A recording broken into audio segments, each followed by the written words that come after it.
Isang sigaw ang pumunit sa marangyang katahimikan ng gabi. "Mama!" Ang salitang iyon, malinaw at puno ng pananabik, ay nanggaling sa isang 2 taong gulang na batang lalaki na hindi pa naririnig na nagsalita sa loob ng 1 taon. Lahat ng pag-uusap ay namatay. Ang tunog ng mga kubyertos sa mamahaling plato ay natigil. Ang marahan na musika mula sa string quartet ay tila naglaho sa hangin. 100 pares ng mga mata ng pinakamayayaman at pinakamakapangyarihang tao sa Maynila ay sabay-sabay na lumingon, at lahat ng mga matang iyon ay nakatutok sa isang direksyon. Sa akin. Ako, si Rosa, isang simpleng kasambahay na nakatayo sa gilid ng Grand Ballroom, suot ang aking malinis na uniforme. Naramdaman ko ang pag-akyat ng init sa aking pisngi. Isang mapulang mantsa na tiyak na nakikita ng lahat. Ang puso ko, na kanina lang ay payapang tumitibok, ay biglang kumabog na parang isang kabayong tumatakbo para sa buhay nito. Dahil sa isang iglap, ang aking pinakaiingatang sikreto, ang aking kaligtasan, ay naglaho. Ang pagiging invisible, ang pagiging anino sa dingding. Ngayon, ako ang sentro ng atensyon. At sa mundong aking tinatakasan, ang atensyon ay kapareho ng kamatayan. Nanginginig ang aking mga kamay sa gilid ng aking palda. Ang mga mata ni Don Rodrigo Santillan, ang amo ko, ang ama ng bata, ay dumapos sa akin. Malamig, nagtatanong, at sa tabi niya ang kanyang mapapangasawa, si Senyorita Patricia Velasco, ay tumingin sa akin na may purong kamandag sa kanyang mga mata. Ang batang lalaki, si Matias, ay nakaturo pa rin sa akin. Ang kanyang mga mata ay nangingilid sa luha. "Mama," inulit niya, mas malakas ngayon. Ang sigaw na yon ay hindi lang isang salita. Ito ay isang sentensya. Kaninang umaga lang, ang pinakamalaking takot ko ay ang tunog ng doorbell. Habang nagpupunas ako ng mga plato sa kusina, bigla itong tumunog. Isang matinis at biglaang tunog na nagpatalon sa aking puso. Nabitawan ko ang platong hawak ko. Nagkalat ang mga pira-piraso nito sa sahig, kasabay ng pagsabog ng kaba sa aking dibdib. "Ay, Rosa, ano ka ba naman? Mag-ingat ka!" Saway ni Manang Fe, ang head housemaid. "Pasensya na po, Manang," sabi ko. Ang boses ko ay halos hindi lumabas. Pinulot ko ang mga bubog, pero ang mga kamay ko ay nanginginig. Hindi dahil sa nabasag na plato, kundi dahil sa tanong na umuulit sa aking isipan. Siya na ba yon? Natuntun na ba niya ako? Ito ang aking buhay sa loob ng 6 na buwan. Buhay sa takot. Bawat hindi pamilyar na sasakyan, bawat hindi inaasahang katok, bawat bagong muka ay nagdudulot ng parehong malamig na pawis at pagbilis ng tibok ng puso. Nabubuhay ako sa anino ni Sebastian. "Delivery lang pala para sa mga bulaklak para sa engagement party mamaya," sabi ng isa pang kasambahay na dumaan. Nakahinga ako ng maluwag. Hindi siya. Hindi pa. Maya-maya, habang nag-aayos ako sa garden, naramdaman ko ang isang maliit na paghila sa aking palda. Paglingon ko, nakita ko si Matias, ang maliit na anghel ng mansyon, tahimik at laging may lungkot sa mga mata. Mula nang pumanaw ang kanyang ina, si Ma'am Camila, hindi na siya nagsalita. Ngumiti ako sa kanya. "Hello, Matias." Hindi siya sumagot. Sa halip, inabot niya ang kanyang maliit na kamay at hinawakan ang daliri ko. Isang simpleng kilos, pero para sa akin, ito ang pinakamahalagang bahagi ng aking araw. Sa mga sandaling tulad nito, nakakalimutan kong ako ay si Valeria Montes de Oca na nagtatago. Sa mga sandaling ito, ako lang si Rosa, ang kaibigan ng isang malungkot na batang lalaki. Umupo kami sa damuhan. Walang salita. Hawak lang niya ang kamay ko, na parang sa munting paghawak na yon, nakakahanap siya ng kapayapaan na hindi maibigay ng malaking mansyon na ito. At sa katahimikan niya, nakahanap din ako ng santuaryo. Ehem, isang boses Matamis ngunit may pahiwatig ng yelo ang pumutol sa aming sandali. Napatayo ako agad. Senyorita Patricia, nakatayo siya roon. Perpekto mula ulo hanggang paa. Suot ang isang mamahaling bestida. Ngumiti siya, ngunit hindi umabot sa kanyang mga mata. Ang kanyang tingin ay unang dumapos sa kamay ni Matias na nakahawak pa rin sa akin bago tumingin sa aking mga mata. Mukhang napapalapit sa iyo ang bata, Rosa, sabi niya. Mabuti niyan, pero siguraduhin mo lang na alam mo ang iyong lugar. Ang trabaho mo ay maglingkod, hindi maging pamilya. Bawat salita ay nakabalot sa sutla, ngunit ang dulo ay matalim na parang punyal. Opo, senyorita, sagot ko. Nakayuko. Kinuha niya ang kamay ni Matias. Halika na anak, let's get you ready for the party. Magpapagwapo pa tayo para kay Mami. Hinila niya ang bata palayo. Lumingon si Matias sa akin. Ang kanyang mga mata ay puno ng isang bagay na hindi ko maintindihan. Isang tahimik na pakiusap. At ngayon, narito kami, sa gitna ng daan-daang bisita. At ang tahimik na pakiusap na yon ay naging isang sigaw na umalingaw-ngaw sa buong ballroom. Mama, pakiramdam ko ay isang estatwa ako. Hindi ako makagalaw. Hindi ako makahinga. Ang tanging naririnig ko ay ang pag-ugong ng dugo sa aking mga tainga at ang malakas na kabog ng aking dibdib. Nakita ko ang paggalaw.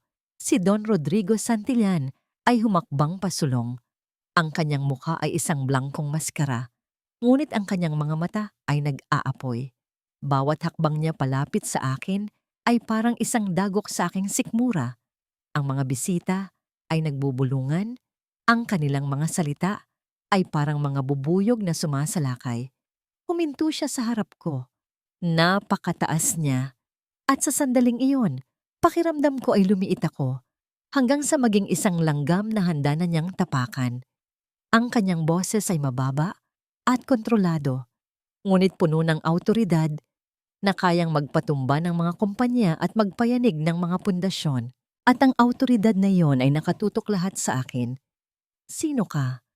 Tanong din niya. Ang kanyang mga mata ay tila tumatagos sa kaluluwa ko. Anong ginawa mo sa anak ko? Nakatitig sa akin ang mga mata ni Rodrigo Santillan.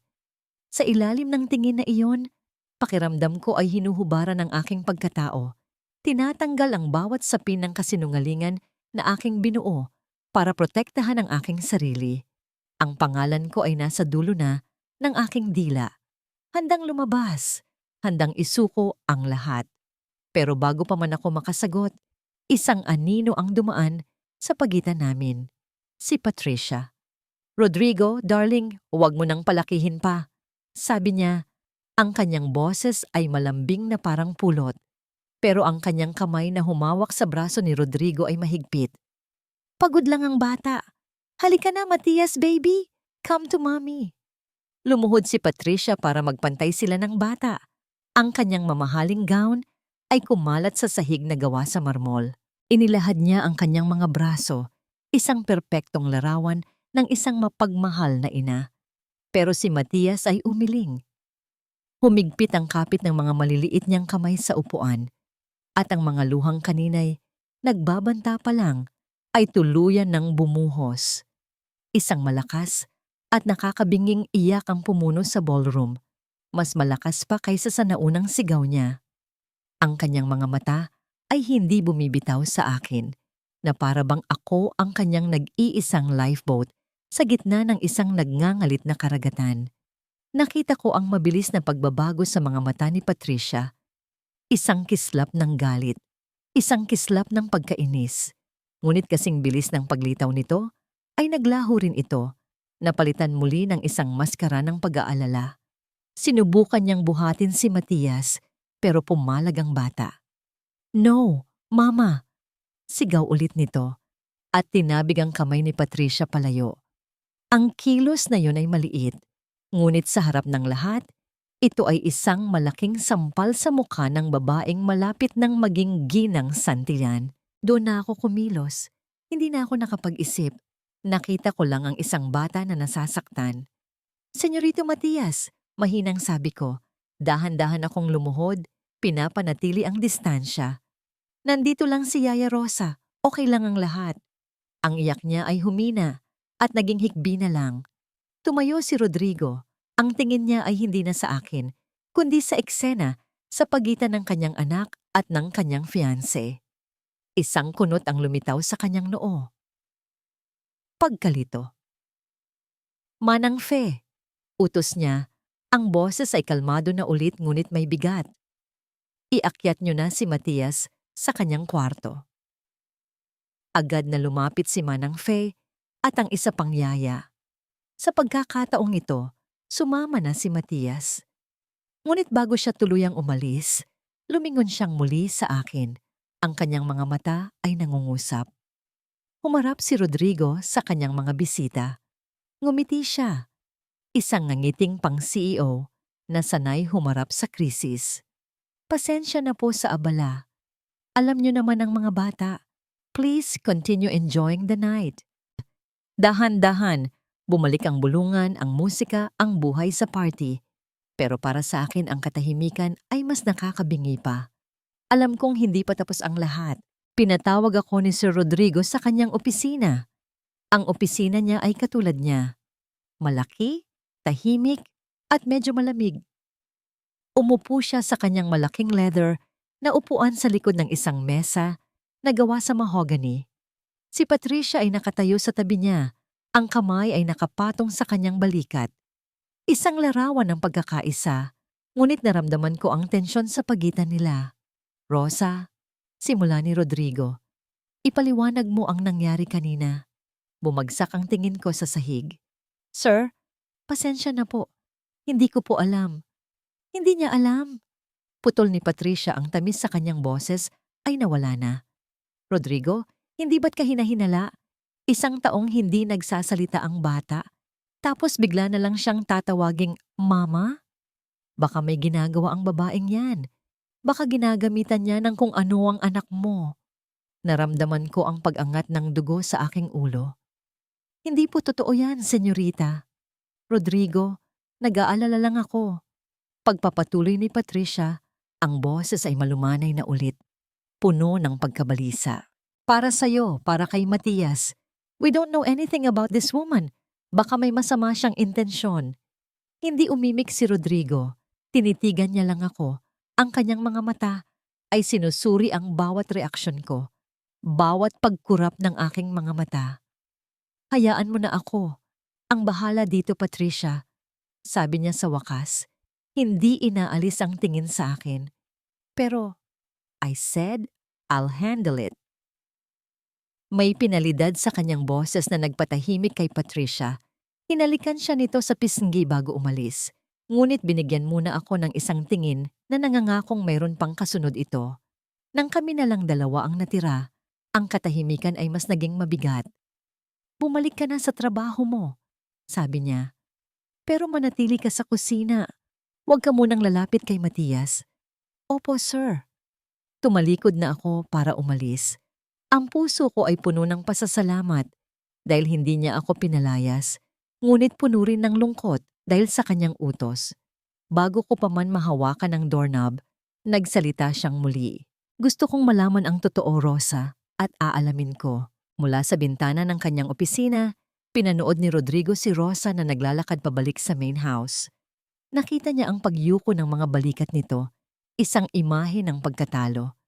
Ngunit ang pumasok sa kanyang isip ay hindi ang sinabi ni Patricia. Ang pumasok sa kanyang isip ay ang itsura ng kanyang anak kanina. Ang purong desperation sa mga mata nito habang inaabot ang kasambahay. Ang marahas na pagtanggi nito kay Patricia. May mali. Ang kanyang utak na sanay sa luhika at mga numero ay hindi mahanap ang tamang equation para dito. Maya-maya, nakita niya sa hardin si Manang Fe na kasama si Matias, sinusubukang pakalmahin ito. Lumapit si Rosa. Saglit lang, may ibinulong siya sa bata. At na parang mahika, tumahan ito. Hinaplos ni Rosa ang buhok ng bata bago siya mabilis na umalis, sumusunod sa utos niya. At sa sandaling iyon, isang alaala ang bumisita kay Rodrigo. Isang imahe na matagal na niyang ibinaon. Si Camila, ang kanyang yumaong asawa, ay nakaupo sa damuhan, karga-karga, ang isang sanggol na si Matias. Umiiyak ang bata, ngunit sa isang haplos lang ni Camila sa buhok nito, sa isang mahinang bulong, ang mundo ay muling naging payapa. Ang paraan ng paghaplos ni Rosa sa buhok ni Matias, ganoon na ganoon ang ginagawa ni Camila. Napapikit si Rodrigo, isang kirot ang dumaan sa kanyang dibdib. Tinawagan niya si Mana ng face sa intercom.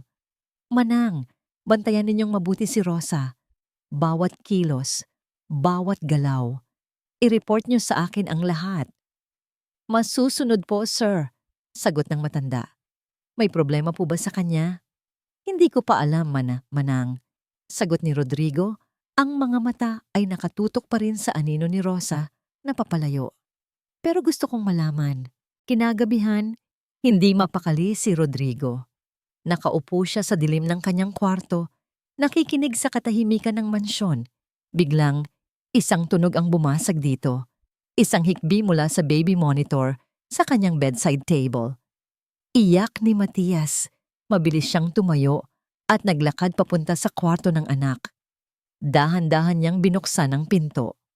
Sa liwanag na nagmumula sa siwang ng bintana, nakita niya ang kanyang anak na nakaupo sa kama. Ang mga balikat ay nanginginig. Lumapit siya. Matias! Sa kamay ng bata, mayroon itong hawak na isang maliit na laruan. Isang ibon na gawa sa kahoy, magaspang ang pagkakaukit, halatang gawa lang ng kamay. Hindi ito isa sa mga mamahaling laruan na binibili niya. Lumuhod si Rodrigo sa tabi ng kama. Saan mo nakuha yan, anak? Hindi sumagot si Matias. Niyakap lang niya ang ibong kahoy ng mahigpit. At sa katahimikan ng gabi, sa gitna ng paghikbi, narinig ni Rodrigo ang isang salita na binulong ng kanyang anak sa pagtulog. Isang salitang nagpadala ng kuryente sa kanyang buong katawan at nagdulot ng mas maraming tanong kaysa sa sagot. Mama! Nakatayo si Patricia Velasco sa harap ng kanyang life-size na salamin. Suot ang isang sutlang roba. Pinagmasdan niya ang kanyang refleksyon, ang perpektong ayos ng buhok, ang balat na walang kapintasan, ang mga diamanteng hikaw na kumikinang sa kanyang mga tainga. Para sa lahat, siya ang babaeng nasa kanya na ang lahat. Malapit na siyang maging ginang santilan. Pero sa likod ng perpektong imahe na yon, isang apoy ng galit ang nag-aalab, isang kasambahay, isang hamak na utusan. Paano nangyari na ang isang basahan ay nagawa siyang ipahiya sa harap ng lipunan? Ang pagtanggi ni Matias, ang pagtawag nito sa babaeng yon na, Mama, ang bawat bulungan ng mga bisita. Lahat ay parang maliliit na karayom na tumutusok sa kanyang balat. Hinaplos niya ang kanyang leeg, kung saan dapat nakasabit ang isang napakagandang kwintas na diamante. Ang centerpiece ng kanyang kasuotan ngayong gabi. Ngunit mas pinili niyang hindi ito isuot. Mayroon siyang mas magandang paggagamitan para dito. Kailangan kong kumilos, isip niya. At kailangan kong kumilos ng mabilis. Hindi niya minahal si Rodrigo. Ang minahal niya ay ang pangalan nito, ang kapangyarihan nito, ang kayamanan nito. Matagal niyang pinlano ang lahat. Naging malapit siya kay Camila noong nabubuhay pa ito, nagpapanggap na matalik na kaibigan habang sa loob-loob niya ay sinusumpa ang babae sa bawat hininga nito. Ang pagkamatay ni Camila ay isang biyaya, isang pinto na nagbukas para sa kanya. At si Matias? Ang bata ay isang susi lamang, isang kasangkapan para masigurong mapapasa kanya si Rodrigo. Pero ang Rosa na iista ito, siya ay isang bato sa kanyang perpektong landas, isang balakid na kailangang alisin. Kinuha niya ang kanyang cellphone at tinawagan ang numero ng kanyang kaibigan, si Beatrice, ang may-ari ng isang high-end na jewelry shop. Bea darling, simula ni Patricia. Ang boses ay matamis na ulit. I need a small favor. Kinaumagahan, maagang gumising si Patricia. Naramdaman niya ang isang bagong sigla. Mayroon na siyang plano. Isang plano na hindi lang mag-aalis kay Rosa sa mansyon, kundi sisira rin sa anumang bakas ng tiwala na maaring nabubuo sa isipan ni Rodrigo. Pumunta siya sa kusina, dala ang kanyang tasa ng kape. Naroon si Rosa, nagpupunas ng lamesa. Ang mga mata ay bahagyang namamaga. Umiyak siguro magdamag. Isip ni Patricia na may halong kasiyahan. "Good morning, Rosa," bati niya. Nag-angat ng tingin si Rosa. Nagulat. "Good morning po, senyorita." Naglakad si Patricia palapit at sinadya niyang matapilok. Ang mainit na kape ay tumapon, hindi sa sahig, kundi sa braso ni Rosa. "Aray!" Mahinang sigaw ni Rosa at agad na hinawakan ang namumulang balat. "Oh my goodness, I'm so sorry," sabi ni Patricia. Ang kanyang boses ay puno ng pagkukunwaring pag-aalala. "Nadulas ako. Okay ka lang ba?" "Okay lang po, senyorita," sagot ni Rosa, kahit na halata ang sakit sa kanyang mukha. Hindi. Samahan mo ako sa kwarto ko. Lalagyan natin yan ng gamot." Pagpupumilit ni Patricia. Sa loob ng malawak na walk-in closet ni Patricia, pinaupo niya si Rosa. Habang naghahanap siya ng first aid kit, ang kanyang mga mata ay gumala. Nakita niya ang hanay ng mga lumang uniforme ng mga kasambahay na nakasabit sa isang sulok, handa ng ipamigay. Perpekto. Habang ginagamot niya ang braso ni Rosa, patuloy ang kanyang pag-arte. "You know, Rosa, I think I was too harsh last night. Nag-react lang ako dahil sa pag-aalala ko kay Matias. Sana maintindihan mo." "Naiintindihan ko po," mahinang sagot ni Rosa. Ngumiti si Patricia. "Mabuti naman. Sige na, bumalik ka na sa trabaho mo at pasensya na ulit dito, ha?" Nang makaalis na si Rosa, ang nangiti sa mukha ni Patricia ay naglaho. Mabilis niyang kinuha ang Velasco diamond necklace mula sa jewelry box nito, isang obra maestra. Napakagandang isipin na ang kagandahan nito ang magiging sanhi ng pagkasira ng buhay ng isang tao. Dahan-dahan siyang lumapit sa sulok kung nasaan ang mga lumang uniforme. Maingat, pero may katiyakan. Ibinulsa niya ang kwinta sa loob ng isa sa mga bulsa ng luma at kupas na uniforme ni Rosa. Ngayon, kailangan na lang niyang maghintay ng tamang tiyempo. Ang pagkakataon ay dumating kinahapunan. Nakita niyang nag-uusap si Rodrigo at ang head security sa may library. This is it. Humugot siya ng malalim na hininga at inihanda ang sarili para sa pinakamagandang pag-arte ng kanyang buhay. Tumakbo siya palabas ng kanyang kwarto. Ang mukha ay nagpapakita ng purong panik. "Rodrigo! Rodrigo!" Lumingon si Rodrigo, ang mukha ay nag-aalala. "Patricia, anong nangyari?" "Ang kwintas ko," sabi niya. Ang boses ay nanginginig. "Yung Velasco diamond necklace, nawawala. Hindi ko mahanap kahit saan." Naglakad siya paikot-ikot. Hinahawakan ng kanyang ulo, isang perpektong imahe ng isang babaeng nasa bingit ng hysteria. "Nawawala ang kwintas ko. Magnanakaw. May magnanakaw sa bahay na ito." Ang sigaw niyang iyon ay umalingaw-ngaw sa buong mansyon. Ang mga kasambahay ay naglabasan mula sa kani-kanilang mga pinagtatrabahuan.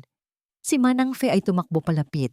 Si Rosa ay lumabas mula sa kusina. Ang mukha ay puno ng pagkalito. At nang makita ni Patricia si Rosa, itinuro niya ito. Ang kanyang daliri ay nanginginig, hindi dahil sa takot, kundi dahil sa pananabik sa tagumpay. "Siya!" Sigaw niya at itinitiyak na lahat ay makakarinig. "Siya ang huling pumasok sa kwarto ko kaninang umaga. Sigurado akong siya ang kumuha." Lahat ng mga mata ay muling bumaling kay Rosa. Ngunit sa pagkakataong ito, hindi lang ito mga mata ng mga bisita, kundi mga mata ng kanyang mga katrabaho, mga mata ng security, at ang pinakamahalaga sa lahat, ang mga mata ni Rodrigo Santillan, na ngayon ay napuno ng isang bagong anino ng duda. Ang salitang iyon ay hindi sinabi, ngunit nakita ko ito sa kanyang mga mata. Mas malinaw pa kaysa kung isinigaw niya, disappointment. At sa isang iglap, ang sahig na tinatapakan ko ay gumuho. Nawala ang lahat ng lakas sa aking mga tuhod. Napasandal ako sa pader, ang hininga ko ay nawawala. Ito na. Ito na ang katapusan. Ang lahat ng pag-iingat, lahat ng pagtatago ay mauuwi sa wala dahil sa isang kasinungalingan na binuo ng isang babaeng puno ng inggit. Ano pang hinihintay mo, Rodrigo? Bulyaw ni Patricia. Ang kanyang boses ay puno ng matamis na laso ng tagumpay. Tawagin na ang mga pulis. Ipakulong ang magnanakaw na yan. Pulis. Ang salitang iyon ay gumising sa akin mula sa aking pagkatulala. Kapag dumating ang pulis, kukunin nila ang pangalan ko, ang totoong pangalan ko, Valeria Montes de Oca. At kapag lumabas ang pangalang iyon, isang tao lang ang kailangan para makita ito sa balita. Isang search sa internet. At mahahanap ako ni Sebastian. Ang takot na naramdaman ko ay mas malala pa kaysa sa takot sa kulungan. Ito ay ang takot sa mga kamao niya, sa mga sigaw niya, sa kadiliman na dala niya sa kanyang mga mata. Hindi, bulong ko. Hindi ako magnanakaw. Parang awa niyo na. Tumingin ako kay Sir Rodrigo, ang aking mga mata ay nagmamakaawa. Huwag mong gawin ito. Maniwala ka sa akin. Kinuha niya ang kwintas mula sa uniforme. Tinitigan niya ito sa kanyang palad. Pagkatapos ay muli siyang tumingin sa akin. Ang kanyang mukha ay parang bato. Hindi matinag. Umalis ka na, Patricia, sabi niya.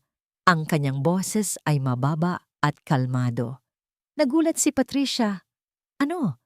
Pero, Rodrigo Hugo, nahuli na natin siya. Sinabi kong umalis ka na. Pag-uulit niya, may diin sa bawat salita. Gusto ko siyang makausap ng kami lang. Nag-aalangan man, sumunod si Patricia. Pero bago siya tuluyang umalis, binigyan niya ako ng isang huling ngiti. Isang ngiti na nagsasabing, tapos ka na. Nang maisara na ang pinto, kami na lang dalawa ang natira. Ang bigat ng katahimikan ay halos hindi ko makayanan. Naglakad siya palapit sa akin. Huminto siya 1 pulgada lang ang layo. Tumingala ako sa kanya, handa na para sa hatol. Handa na para sa mga salitang magtatapon sa akin, pabalik sa impyerno. Ngunit hindi siya nagsalita. Tinitigan niya lang ako. Ang kanyang mga mata ay naglalakbay sa aking mukha, na para bang may hinahanap siyang sagot na hindi maibigay ng mga ebidensya sa harap niya.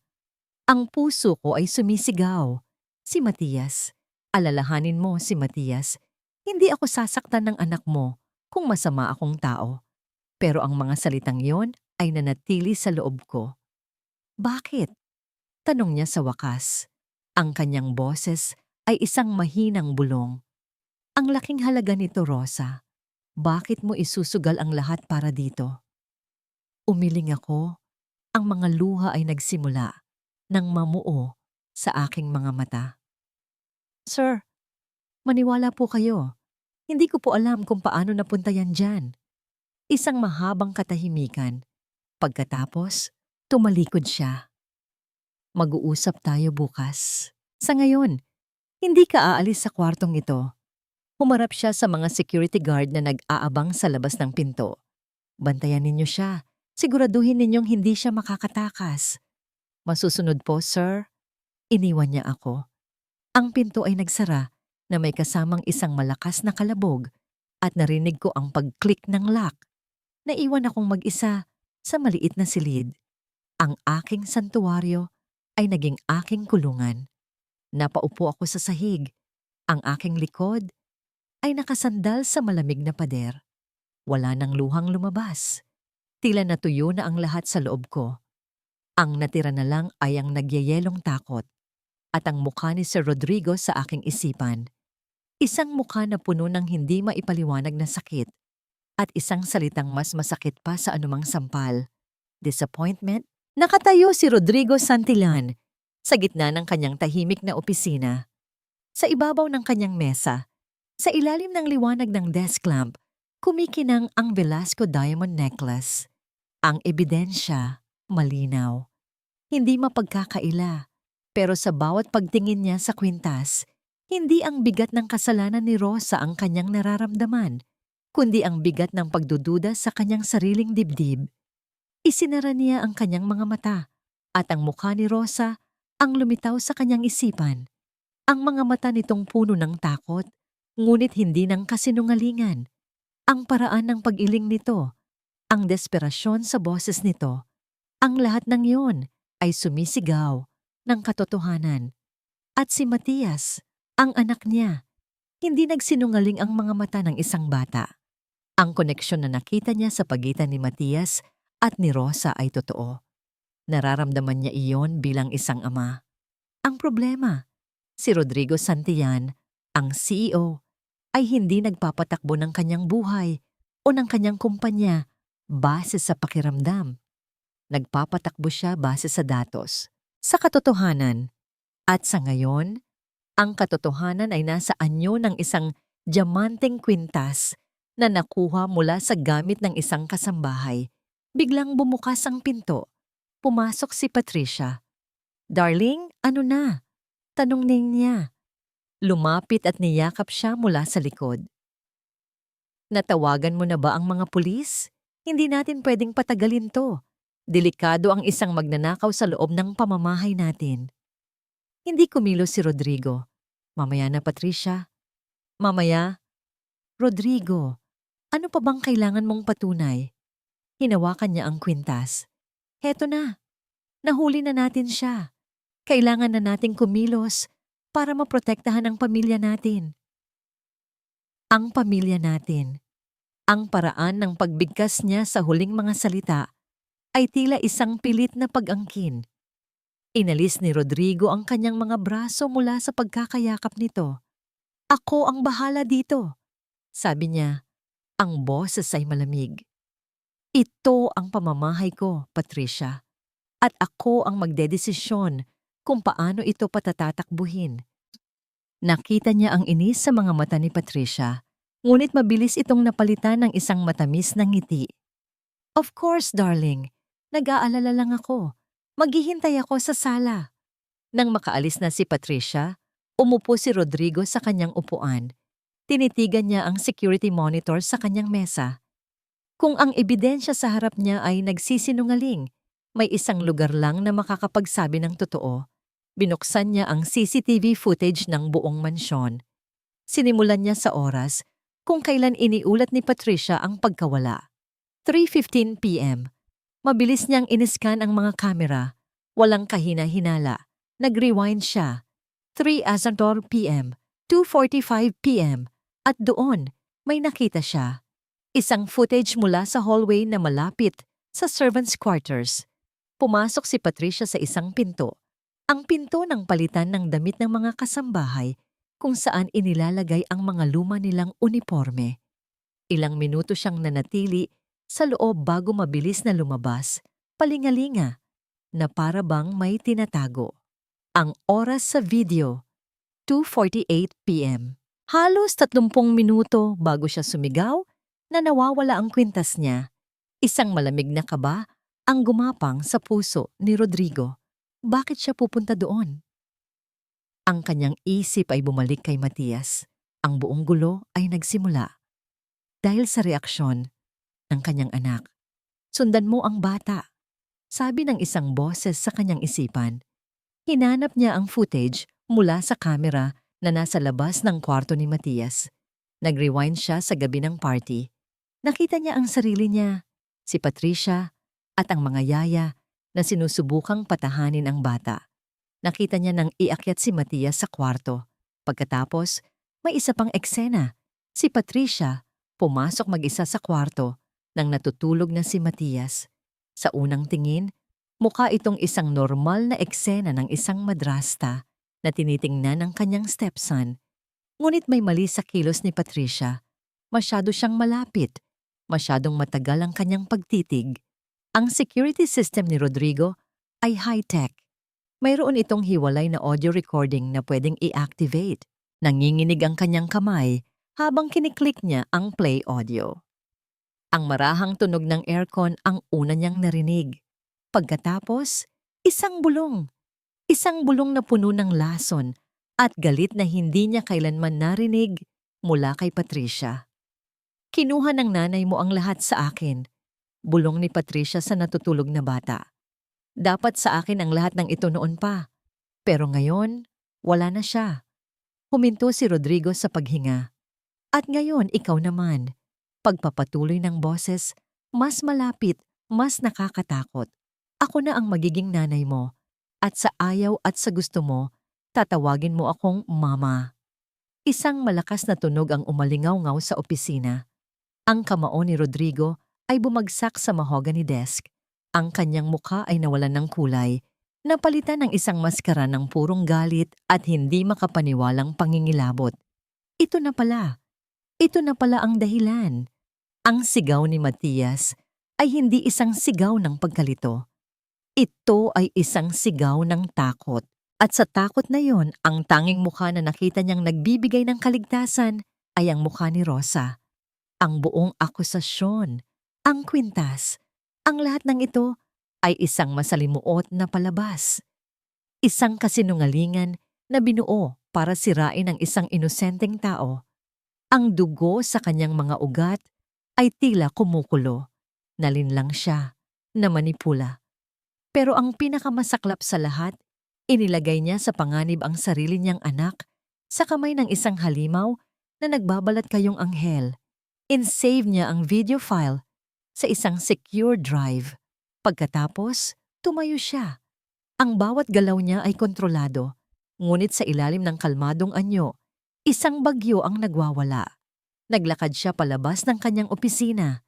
Nakita niya si Patricia na nakaupo sa sala, nagbabasa ng isang fashion magazine na para bang walang nangyari. Rodrigo, tapos ka na ba? Tanong nito. Ngumiti ng matamis. Oras na para tawagan ng pulis. Hindi siya pinatapos ni Rodrigo. Patricia, sabi niya. Ang kanyang boses ay nakakagulat na kalmado.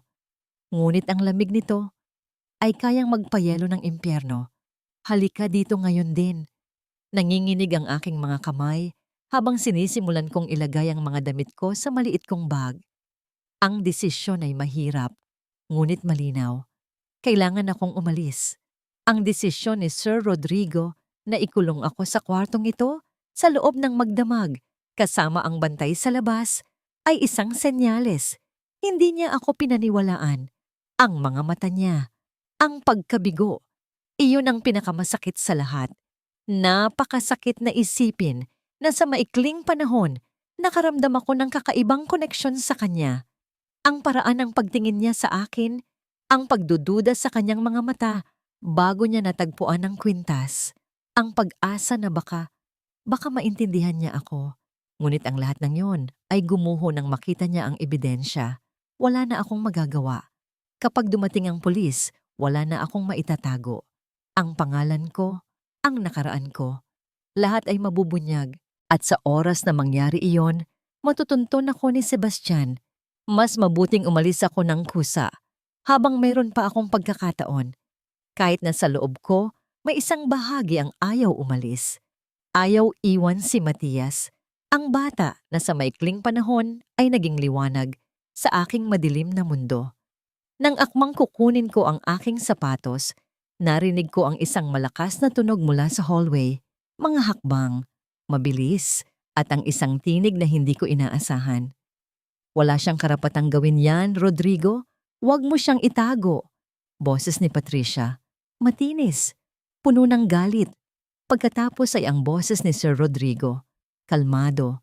Ngunit may pinalidad na nagpatindig ng balahibo ko. Walang magnanakaw sa pamamahay na ito, Patricia. Maliban sa'yo. Lumakas ang mga bulungan ng mga kasambahay at security guard sa labas. Agad akong napatayo. Ano ang nangyayari? Biglang bumukas ang pinto ng aking silid. Nakatayo doon si Sir Rodrigo. Ang kanyang tingin sa akin ay ibang-iba na ngayon. Wala na ang lamig, wala na ang pagkabigo. Sa halip, isang pag-aalala at paghingi ng tawad. Rosa, kailangan mo akong samahan, sabi niya. Ngayon na. Nag-aalangan ako. Takot. Pero sa mga mata niya, nakita ko ang isang pakiusap na hindi ko kayang tanggihan. Naramdaman ko na sa wakas, may mangyayaring pagbabago. Sumama ako sa kanya. Paglabas ko ng pinto, nakita ko ang ilang security guard at mga kasambahay na nakatingin sa akin na puno pa rin ng pagdududa. Ngunit sa likod nila, nakita ko si Patricia. Ang mukha ay namumutla, nakatayo sa tabi ng malaking telebisyon sa sala. Rodrigo, anong kalokohan to? Sigaw ni Patricia. Huwag kang maniniwala sa kasambahay na yan. Hindi pinansin ni Sir Rodrigo si Patricia. Niyaya niya ako sa sala kung saan nakatayo ang lahat ng staff ng mansyon. Humarap siya sa kanila. Ang kanyang mukha ay seryoso. Gusto kong makita ninyong lahat kung ano ang nangyari. Deklara niya. Ang tunay na nangyari. May narinig akong mahinang pagngisi mula kay Patricia. At ano naman yan, Rodrigo? Ang pag-iyak ng kasambahay para kaawaan mo? Tiningnan lang siya ni Rodrigo, isang tingin na mas malamig pa sa anumang hininga ng taglamig. Pagkatapos ay kinuha niya ang isang USB drive mula sa kanyang bulsa at isinaksak sa telebisyon. Biglang lumabas sa screen ang footage mula sa CCTV. Nagsimula ito sa footage ng hallway malapit sa servants' quarters. Kitang-kita ang pagpasok ni Patricia sa silid kung saan nakalagay ang mga lumang uniforme. Ilang minuto lang, lumabas siya, palingalinga at may isang bagay na ibinulsa. Nagulat ang lahat. Ang mga bulungan ay lumakas. Si Patricia ay namumutla. Ang kanyang mga mata ay nanlalaki sa takot. Hindi totoo yan. Sigaw niya. Minanipulan niya yan, Rodrigo. Palabas lang yan. Palabas? Sabi ni Sir Rodrigo, ang boses ay puno ng galit. Kung gayon, ano ang tawag mo dito? Ang screen ay lumipat sa isa pang footage. Kwarto ni Matias, gabi ng party. Si Patricia na lumapit sa natutulog na bata. At pagkatapos, ang tunog. Ang boses ni Patricia. Malinaw, nakakakilabot. Kinuha ng nanay mo ang lahat sa akin.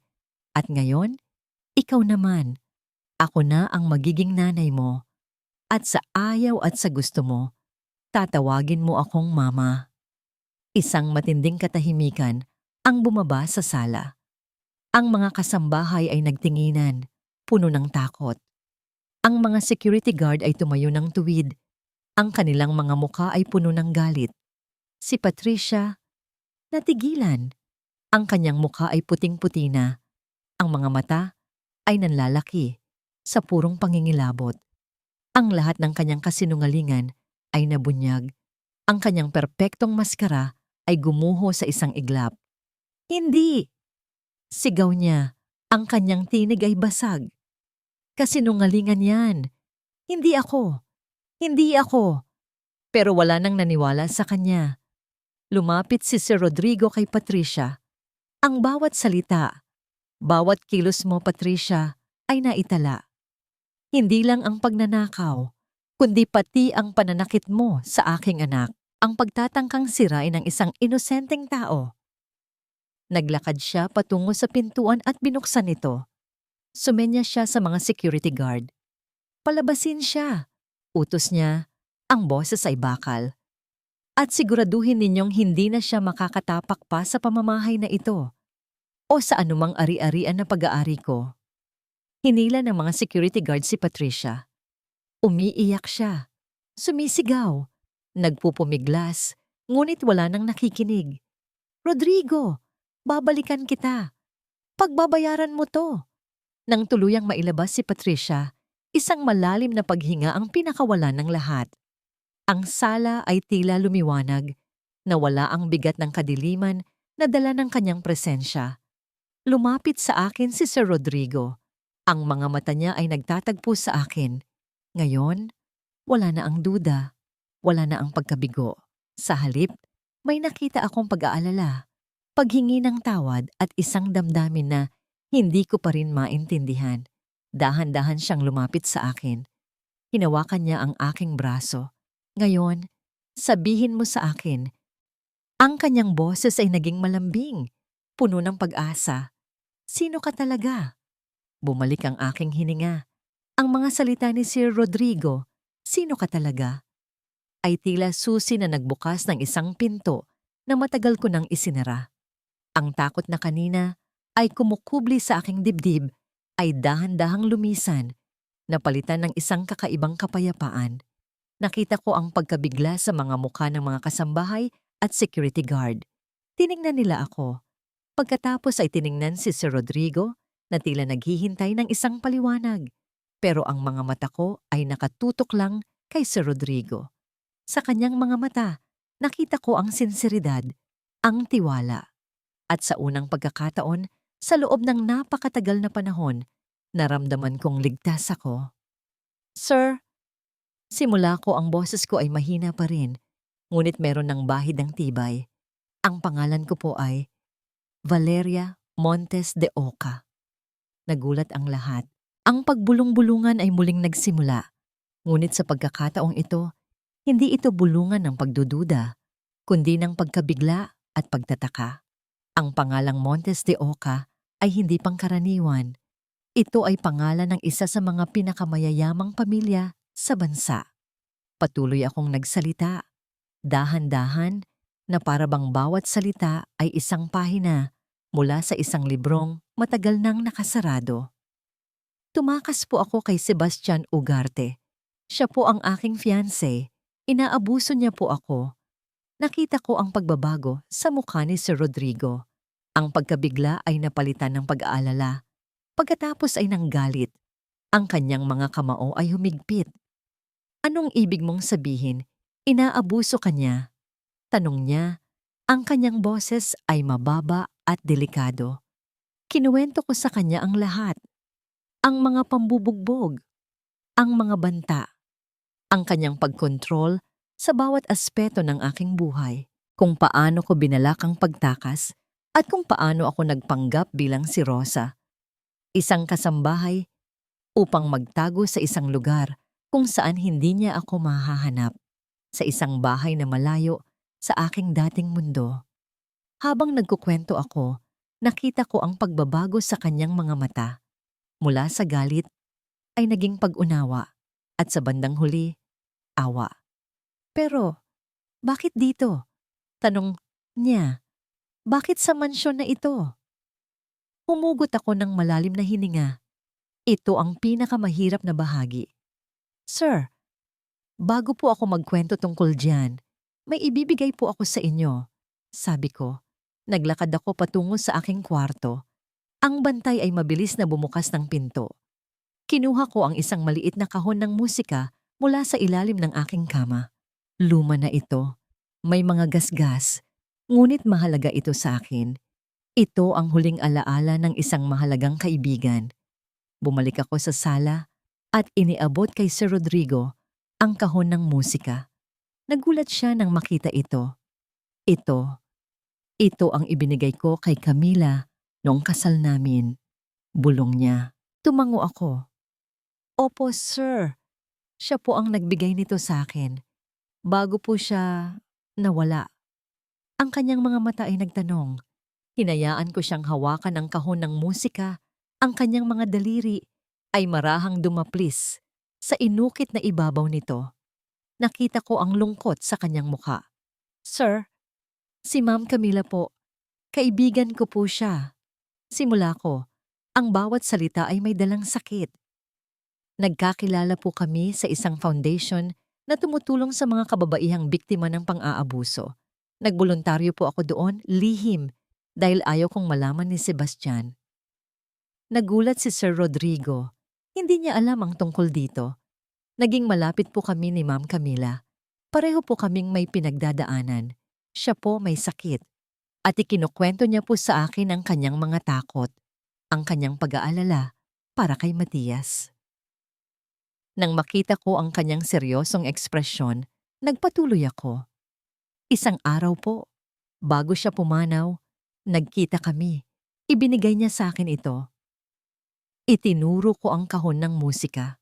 Sabi niya, Valeria, kung may mangyari sa akin, ibigay mo yan kay Rodrigo.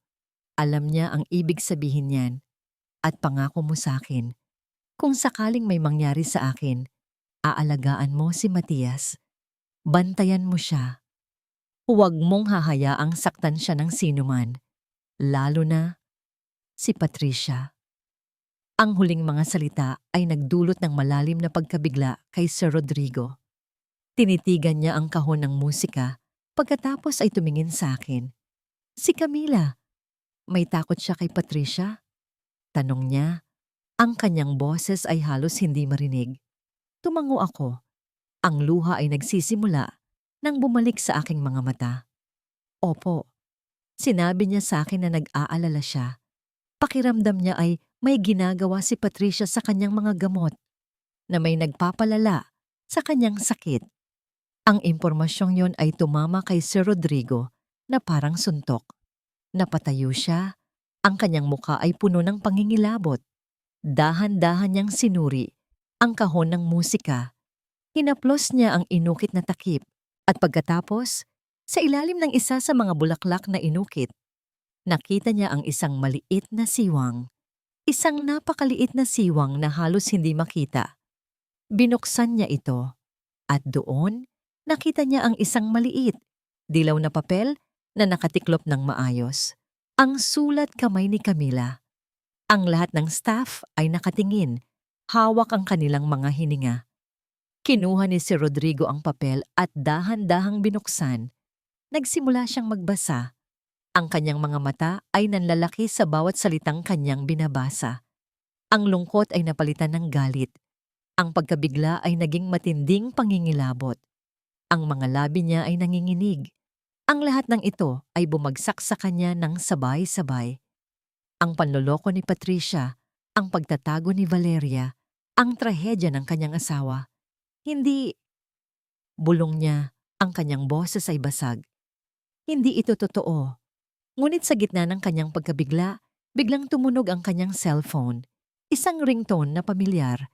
Kinuha niya ito. Isang pangalan ang lumitaw sa screen. Ang pangalan na nagpapanumbalik ng takot sa akin. Sir, si Mr. Sebastian Ugarte po nasa linya. Gusto niyang kumpirmahin ang meeting natin bukas tungkol sa merger. Narinig ko ang pangalan. Sebastian.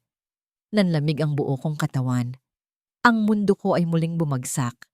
Nakatitig si Rodrigo sa pangalan sa kanyang cellphone. Ang kanang kamay ay hawak ang liham ni Camila. Ang kaliwa naman ay nakahawak sa kanyang cell. Ang pangalang Sebastian Ugarte ay tila nagsasayaw sa screen. Isang malalim na paalala ng kanyang propesyonal na obligasyon na ngayon ay nababalutan ng personal na panganib. Sino siya? Tanong ko. Ang boses ko ay halos hindi marinig. Puno ng matinding takot. Tumingin siya sa akin. Nakita ko ang isang bagong klase ng galit sa kanyang mga mata. Galit na hindi para sa akin, kundi para sa mga taong nagdulot ng sakit sa aming lahat. Si Sebastian Ugarte, sabi niya. Ang kanyang tinig ay nakakagulat na kalmado. Ang iyong fiancé at ang kapartner ko sana sa isang malaking proyekto. Ang balita ay tumama sa akin na parang yelo. Hindi lang niya ako sinundan. Gusto niyang pumasok sa kanyang mundo. Ang takot ay bumalik. Mas malakas ngayon. Mas nakakapanindig balahibo. Sir, hindi po pwedeng mangyari yan. Pakiusap ko. Delikado po siya. Inangat ni Rodrigo ang liham ni Camila. Mas delikado ang taong ito. Sabi niya, ang kanyang tingin ay matalim. At mas delikado ang taong nagdulot ng kamatayan sa ina ng aking anak. Binasa niya ng malakas ang bahagi ng liham ni Camila. Rodrigo, kung binabasa mo ito, siguro huli na ang lahat. Natatakot ako, darling. Pakiramdam ko may ginagawang kakaiba si Patricia sa mga gamot ko. Ang mga sakit ko ay lumalala at pakiramdam ko ay may bumibilis sa aking paghina. Pakiusap, bantayan mo si Matias. Huwag mong hahayaang mapunta siya sa kamay ni Patricia. Hindi siya ang babaeng nakikita ng lahat. Nang matapos basahin ni Rodrigo, ang kanyang mga mata ay nanlilisik sa galit. Hindi lang ang pagtataksil ang nagdulot ng sakit, kundi ang realization na hindi niya napansin ang pagdurusa ng kanyang asawa. Ang pagkabigo sa sarili ay nagdulot ng mas matinding pagpapasya. Hindi ko hahayaang may mangyari sa'yo, Valeria. Sabi niya, ang kanyang mga mata ay nakakandado sa akin. At hindi ko hahayaang mapahamak ang aking anak sa kamay ng mga halimaw na yan. Ngunit sa sandaling iyon, ang tunog ng kanyang cellphone ay muling umalingaw-ngaw. Hindi ito tawag mula sa opisina. Ito ay isang text message, isang numero na hindi niya kilala. Nagbukas siya ng message, isang larawan. Larawan ko, kinunan ng patago habang nagtatrabaho ako sa hardin kaninang umaga. At isang mensahe sa ilalim ng larawan. Ang iyong kasambahay, ang iyong bagong kaibigan, ang iyong bagong minamahal. Hulaan mo kung sino ang nagpadala sa akin ng kanyang address, Rodrigo. Kung gusto mong malaman ang totoo tungkol sa kanya, hintayin mo ang aking pagdating. Darating ako. Ang nagpadala, Patricia. Ang kanyang mata ay nanlilisik sa galit. Humugot siya ng malalim na hininga. Patricia, bulong niya. Tapos ka na. Biglang isang malakas na busina ang narinig mula sa labas ng mansyon. Isang tunog na nakakapagpatindig ng balahibo. Lahat kami ay napalingon. Ang busina ay nagpatuloy.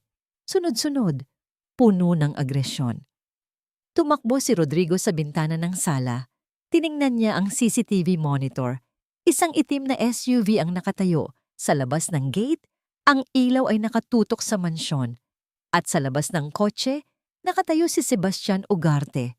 Ang kanyang mukha ay isang maskara ng matinding galit at paghihiganti. Ang aking puso ay tumalon sa aking lalamunan. Siya na nga, nahanap niya ako. Sir, kailangan ko pong umalis, sabi ko. Ang boses ay nanginginig. Kailangan ko pong magtago. Hinawakan ako ni Rodrigo sa braso. Hindi ka aalis kahit saan. Hindi ka na magtatago, Valeria. Ang kanyang mga mata ay matatag. Dito ka. Dito ka mananatili. Hindi ka na nila maabot dito. Ngunit si Sebastian ay walang humpay. Naglalakad siya sa labas ng gate, sinisigawan ang mga security guard, at sinisipa ang bakal na gate. Rodrigo, palabasin mo ang fiancé ko. Alam kong nasa loob siya. Palabasin mo siya o gigibain ko ang gate na yan. Ang kanyang boses ay narinig sa buong mansyon. Isang boses na puno ng pagbabanta at galit. Ang takot na matagal kong kinubli ay muling bumalik. Mas matindi ngayon. Ngunit sa pagkakataong ito, hindi ako nag-iisa. Sa tabi ko, nakatayo si Rodrigo. Ang kanyang kamay ay mahigpit na nakahawak sa aking braso. Ang kanyang tingin ay nakatutok sa halimaw na nasa labas. Ang boses ni Sebastian ay umalingaw-ngaw sa buong bakuran. Parang kulog na sumisira sa kapayapaan ng gabi. Ang kanyang mga salita ay hindi lang banta, kundi isang deklarasyon ng pag-aari, isang pagpapakita ng kanyang brutal na kapangyarihan. Hinawakan ko ang braso ni Sir Rodrigo, nanginginig. Sa loob ko isang matinding digmaan ang nagaganap. Ang lumang takot na gustong tumakas at ang bagong tapang na gustong harapin ang lahat. Tumingin sa akin si Sir Rodrigo. Ang kanyang mga mata ay matatag, puno ng determinasyon. Hindi niya ako iniwan. Hindi siya umatras. Manatili ka dito, Valeria, sabi niya. Ang kanyang boses ay kalmado, ngunit may pinalidad. Ako ang haharap sa kanya. Pero sir, hindi na. Sapat na ang pagtatago mo. Inihatid niya ako sa likod ng isang haligi, kung saan ako ay bahagyang natatakpan mula sa view ng gate. Pagkatapos, naglakad siya ng may kumpiyansa patungo sa intercom. Sebastian, sabi niya, ang kanyang boses ay kontrolado, halos walang emosyon. Walang fiancé mo dito. Isang tawanan ang narinig mula kay Sebastian, isang tawanan na puno ng paghamak. Huwag kang magkunwari, Rodrigo. Alam kong nasa loob siya. Ibinigay sa akin ng iyong fiancé ang kanyang kinaroroonan. Napakabait ng iyong Patricia, di ba? Naramdaman ko ang pag-igting ng katawan ni Rodrigo. Ang pagbanggit kay Patricia ay tila nagpapula sa kanyang mukha. Si Patricia Velasco ay hindi ko fiancé, sabi ni Rodrigo. Ang boses ay matigas na parang bakal. At hindi ko siya kasapakat. Ang lahat ng kasinungalingan niya ay nabunyag. Siya at ikaw ay walang karapatang tumapak sa pamamahay na ito. Kung gayon, ilabas mo siya. Sigaw ni Sebastian, ang kanyang galit ay lumalabas na. O ako ang kukuha sa kanya. Walang makakapigil sa akin. Nakita ko sa monitor ang paglapit ni Sebastian sa gate. Sinimulan niyang kalampagin ito ng malakas. Ang mga security guard ni Rodrigo ay mabilis na humarang. Nagkaroon ng komosyon. Ang lumang takot ay muling gumapang sa akin. Ang takot na yon ay hindi lang para sa sarili ko, kundi para kay Rodrigo. Hindi siya sanay sa ganitong klase ng tao. May isa akong nakitang nagpatahimik sa akin. Mula sa likuran, si Matias ay lumabas sa pintuan ng kusina. Sumisilip. Ang kanyang mga mata ay nanlalaki sa takot sa ingay. Nakita niya ang mga away sa labas. Nakita niya ako. At nakita niya si Rodrigo na humaharap sa peligro. Sa sandaling iyon, isang bagay ang nag-iba sa akin. Hindi na lang ito tungkol sa akin. Ito ay tungkol sa protektahan ang pamilyang ito na sa maikling panahon ay naging akin. Hindi ko pwedeng hayaang mag-isa si Rodrigo. Lumabas ako mula sa likod ng haligi. Nakita ako ni Rodrigo. Ang kanyang tingin ay isang babala. Bumalik ka. Pero umiling ako. Hindi na ako babalik. Nang makita ako ni Sebastian, ang kanyang mga mata ay nagningning sa paghihiganti. Valeria, ayan ka pala. Halika dito, bitch. Tapos na ang pagtatago mo. Nagulat ang mga security guard. Wala silang magawa. Sa gitna ng kaguluhan, humakbang ako pasulong. Ang aking mga tuhod ay nanginginig, ngunit ang aking kalooban ay matatag. Tapos na ako sa'yo, Sebastian, sabi ko. Ang aking boses ay malinaw at matatag, puno ng lakas na hindi ko alam na taglay ko. Hindi na ako takot sa'yo. Wala ka ng kapangyarihan sa akin. Tumawa si Sebastian, isang nakakasuklam na tawa. Tignan lang natin, Valeria. Kapag binalik kita sa kulungan mo, malalaman mo kung sino ang may kapangyarihan. Hindi na ako babalik sa kulungan mo, sagot ko. At hindi na ako magtatago. Ang mga kasinungalingan mo, ang pang-aabuso mo, tapos na ang lahat. Biglang isang tunog ng sirena ang narinig mula sa kalayuan. Nagulat si Sebastian. Ano yan? Naramdaman ko ang nangiti sa mukha ni Rodrigo. Iyan ang tawag sa katarungan, Sebastian. At para sa'yo, nagsisimula pa lang ito. Hindi lang isa, kundi 2 patrol car ang huminto sa harap ng gate. Bumaba ang mga pulis. Sir Santillan? Tanong ng isang pulis. Ako nga, sagot ni Rodrigo. Ang taong ito ay sumusubok na pumasok sa aking pribadong ari-arian. At ang babaeng nasa tabi ko ay si Valeria Montes de Oca, na tumakas mula sa kanya dahil sa pang-aabuso. Mayroon akong mga ebidensya para suportahan ang aking mga pahayag. Kasama na ang liham ng aking yumaong asawa na nagtatala ng mas malalalim na krimen na may kinalaman din sa isang Patricia Velasco. Nagulat si Sebastian. Sinubukan niyang tumakas, ngunit mabilis siyang hinuli ng mga pulis. Bitawan niyo ako. Hindi niyo alam kung sino ako. Sigaw niya. Alam namin, sir, sabi ng pulis. Ikaw po si Mr. Sebastian Ugarte at meron na po kaming impormasyon tungkol sa reklamo ng domestic violence laban sa inyo. Mayroon din po kaming warrant of arrest para kay Patricia Velasco na inihanda na ng abogado ni Mr. Santillan. Nagtamo ng pananahimik ang lahat. Ang boses ni Sebastian ay nanatiling basag. Ngunit ang kanyang pagpupumiglas ay humina. Nang tuluyang mailagay si Sebastian sa patrol car, tumahimik ang lahat. Ang katahimikan na yon ay hindi natakot, kundi kapayapaan. Naramdaman ko ang paglapit ni Matias. Humawak siya sa aking binti. At sa pagkakataong ito, hindi na siya natatakot. Tumingala siya sa akin. Pagkatapos ay kay Rodrigo. At sa wakas, lumabas sa kanyang bibig ang mga salitang matagal nang inaasahan. Papa, Mama, lumipas ang ilang buwan. Ang mansyon Santian na dating pinaninirahan ng takot at kasinungalingan ay napuno na ngayon ng tawanan at pag-ibig. Ang mga anino ng nakaraan ay dahan-dahang naglalaho, napapalitan ng liwanag ng isang bagong simula. Nakatayo ako sa hardin, pinapanood si Matias na naghahabulan sa aso ni Rodrigo. Ang kanyang mga halakhak ay musika sa aking pandinig, isang tunog na matagal nang nawala sa mansyon na ito. Hindi na siya ang tahimik, malungkuting bata. Sa halip, isa na siyang masigla at masayahing bata na puno ng buhay. Ang kanyang pagtawag sa akin ng mama ay naging natural na. Hindi na ito nagdudulot ng gulat o takot, kundi ng purong galak sa aking puso. Valeria. Lumingon ako. Nakatayo doon si Rodrigo, nakangiti. Ang mga mata niya, na dating puno ng lungkot at pagkalito, ngayon ay naglalaman ng kapayapaan at pagmamahal. Ang ganda ng tanawin, hindi ba? Sabi niya, lumapit sa akin at inakbayan ako. Opo, sagot ko. Parang panaginip. Hindi ito panaginip, sabi niya, at marahan niyang hinalikan ang aking buhok. Ito ang ating realidad. Nasa balita pa rin ang kaso ni na Patricia Velasco at Sebastian Ugarte.